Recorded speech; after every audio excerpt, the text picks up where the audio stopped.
जय श्री राम।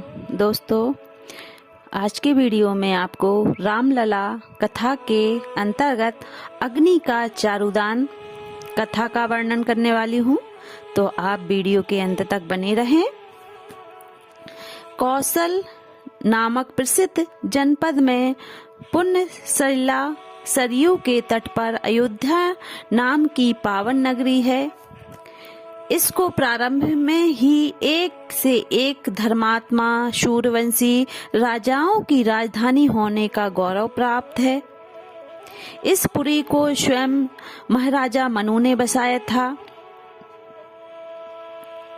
महाराज दशरथ इस पवित्र पुरी के राजा थे। वे चक्रवर्ती सम्राट, वेदों के प्रकांड विद्वान, दूरदर्शी और महान तेजस्वी थे। धर्म, अर्थ और काम का यथोचित पालन करने वाले एवं सत्य प्रतिज्ञा नरेश उस श्रेष्ठ अयोध्यापुरी का उसी तरह पालन करते थे जैसे इंद्र अमरावतीपुरी का पालन करते थे।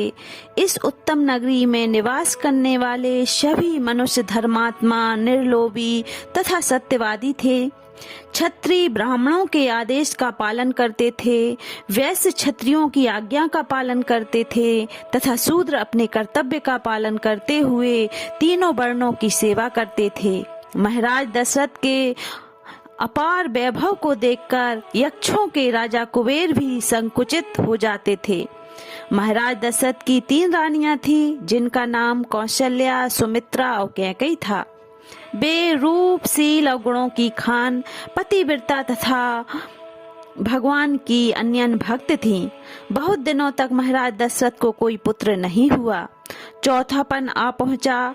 एक दिन महाराज दशरथ पुत्र के अभाव के दुख से अत्यंत दुखी हुए। उनका मन ग्लानि और क्षोभ से भर गया। फिर वे इस समस्या के समाधान के लिए अपने गुरुदेव श्री वशिष्ठ जी के पास गए। वहां पहुंचकर उन्होंने गुरु और गुरु पत्नी को साष्टांग प्रणाम किया। एकांत प्राप्त कर उन्होंने गुरु से निवेदन किया, प्रभु, गृहस्थ धर्म स्वीकार करने का मुख्य उद्देश्य सृष्टि की परंपरा आगे बढ़ाने के लिए योग्य पुत्र उत्पन्न करना है। मनुष्य को नरक से त्राण दिलाने की सृष्टि की परंपरा को कारण पुत्र के द्वारा ही पितरों का तर्पण होता है तथा कुल धर्म और जाति धर्म की शाश्वत परंपरा का निर्वाह होता है। इसलिए समाज को योग्य पुत्र प्रदान करना गृहस्थ का परम धर्म है। मैं भी इस लक्ष्य को प्राप्त करने के लिए एक नहीं 3 विवाह किए, परंतु मेरी अभिलाषा अभी तक अधूरी ही रही। जीवन का संध्या काल चौथापन आ पहुंचा। अब तो मुझे आपकी कृपा ही सहारा है। गुरुदेव, आप शीघ्र ही कोई ऐसा उपाय बताने की कृपा करें जिससे अयोध्या के इस राज्य सिंहासन के लिए किसी योग्य पुत्र की प्राप्ति हो और मेरे मनोरथ की सिद्धि हो। गुरु वशिष्ठ ने कहा, राजन, चिंता ना करो। अब अत्यंत शीघ्र ही तुम्हें पुत्र रत्नों की प्राप्ति होगी।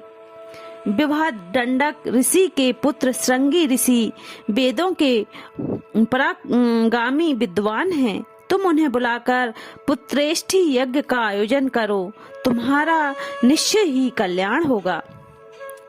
गुरु वशिष्ठ जी की आज्ञा स्वीकार कर महाराज दशरथ ने श्रृंगी ऋषि को बुलाया। वे बड़े ही मेधावी थे। श्रृंगी ऋषि ने कहा, महाराज, मैं आपको पुत्र प्राप्त करवाने के लिए अर्थवेद के मंत्रों द्वारा पुत्रेष्ठी नामक यज्ञ करूंगा। ऋषि की आज्ञा अनुसार महाराज दशरथ ने तत्काल यज्ञ के लिए सारी सामग्री उपलब्ध करा दी।